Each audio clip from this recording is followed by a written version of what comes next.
नमस्कार दोस्तों। सोने के सिक्के का बंटवारा। एक दिन की बात है। दो मित्र सोहन और मोहन अपने गांव के मंदिर की सीढ़ियों पर बैठकर बातें कर रहे थे। इतने में एक तीसरा व्यक्ति जतिन उनके पास आया और उनकी बातों में शामिल हो गया। तीनों दिन भर दुनिया जहां की बातें करते रहे। कब दिन ढल गया, कब शाम हुई, बातों बातों में उन्हें पता ही नहीं चला। शाम को तीनों को भूख लग आई। सोहन और मोहन के पास क्रमशः 3 और 4 रोटियां थीं, लेकिन जतिन के पास खाने के लिए कुछ भी नहीं था। सोहन और मोहन ने तय किया कि वे अपने पास की रोटियों को आपस में बांटकर खा लेंगे। जतिन उनकी बात सुनकर प्रसन्न हो गया, लेकिन समस्या यह खड़ी हो गई कि कुल 7 रोटियां को तीनों में बांटकर बराबर बराबर कैसे बांटा जाए। सोहन इस समस्या का समाधान निकालते हुए बोला, हमारे पास कुल 7 रोटियां हैं।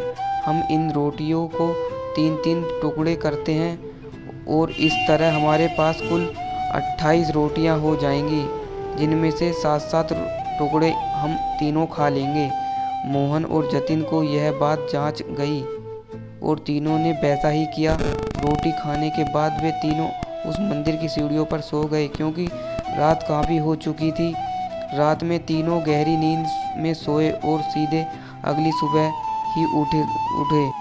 सुबह जतिन ने सोहन और मोहन से विदा ली और बोला, मित्रों, कल तुम्हें दोनों ने अपनी रोटी में से तोड़कर मुझे जो टुकड़े दिए, उसकी वजह से मेरी भूख मिट पाई। इसके लिए मैं तुम दोनों का बहुत आभारी हूँ। यह आभार तो मैं कभी चुका नहीं पाऊँगा, लेकिन फिर भी उपहार स्वरूप में तुम दोनों को सोने की 7 गिन्नियाँ देना चाहता हूँ। यह कहकर उसने सोने की 7 गिन्नियाँ उन्हें दे दी और विदा लेकर चला गया। सोने की गिन्नियाँ पाकर सोहन और मोहन बहुत खुश हुए। उन्हें हाथ में लेकर सोहन मोहन से बोला, आओ मित्र, ये 7 गिन्नियाँ आधी आधी बांट लें। तुम 4 गिन्नी ले लो और मैं 4 गिन्नी ले लेता हूँ। लेकिन मोहन ने ऐसा करने से इनकार कर दिया। वह बोला, ऐसा कैसे? तुम्हारी 3 रोटियां थीं और मेरी रोटी ज़्यादा थी, इसलिए मुझे ज़्यादा गिन्नियां मिलनी चाहिए। तुम्हें 3 गिन्नियां ले लो और मैं 4 ले लेता हूँ। इस बात पर दोनों में बहस छिड़ गई। बहस इतनी बढ़ कि मंदिर के पुजारी को बीच बचाव के लिए आना पड़ा। पूछे जाने पर दोनों ने एक दिन पहले का किस्सा और सोने की गिन्नियों की बात पुजारी जी को बता दी। साथ ही उनसे निवेदन किया कि वो इस निर्णय को करें। वे जो भी निर्णय करेंगे उन्हें स्वीकार होगा। ये तो पुजारी जी को मोहन की बात ठीक लगी, लेकिन वे निर्णय में कोई गलती नहीं करना चाहते थे।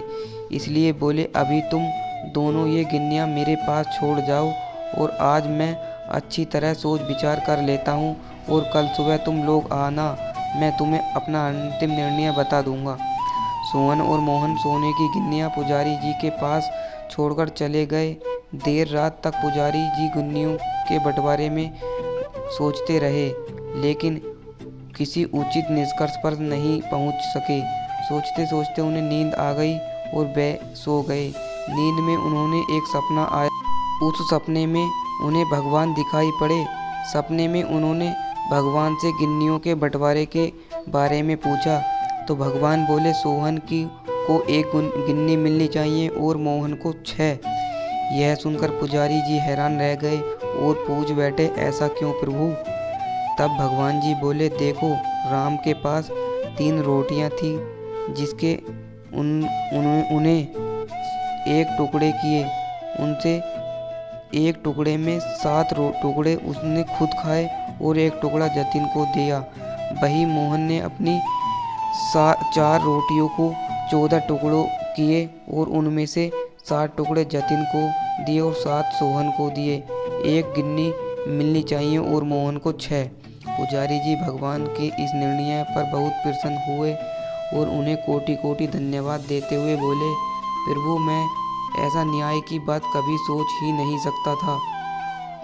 अगले दिन जब सोहन और मोहन मंदिर आकर पुजारी जी से मिले, तो पुजारी जी ने उन्हें अपने सपने के बारे में बताते हुए निर्णय सुना दिया और सोने की गिन्नियाँ बाँट दी। दोस्तों, इस कहानी से हमें यही सीख मिलती है कि जीवन में हम जब भी कोई त्याग करते हैं या काम करते हैं तो अपेक्षा करते हैं कि भगवान इसके बदले हमें बहुत बड़ा फल देंगे, लेकिन जब ऐसा नहीं हो पाता तो इस भगवान से शिकायत करने लग जाते हैं। हमें लगता है कि इतना कुछ त्याग करने के बाद भी हमें जो प्राप्त हुआ है वो बहुत कम है। भगवान ने हमारे साथ अन्याय किया है, लेकिन वास्तव में भगवान का न्याय हमारी सोच से परे है। वह महज हमारे त्याग को नहीं बल्कि समग्र जीवन का संकलन का निर्णय लेता है। इसलिए जो भी हमें मिलता है उसे संतुष्ट रहना चाहिए और भगवान से शिकायत नहीं करनी चाहिए। क्योंकि भगवान का निर्णय सदा न्याय संगत और हमें जीवन में जो भी मिल जाए वह बिल्कुल सही होता है।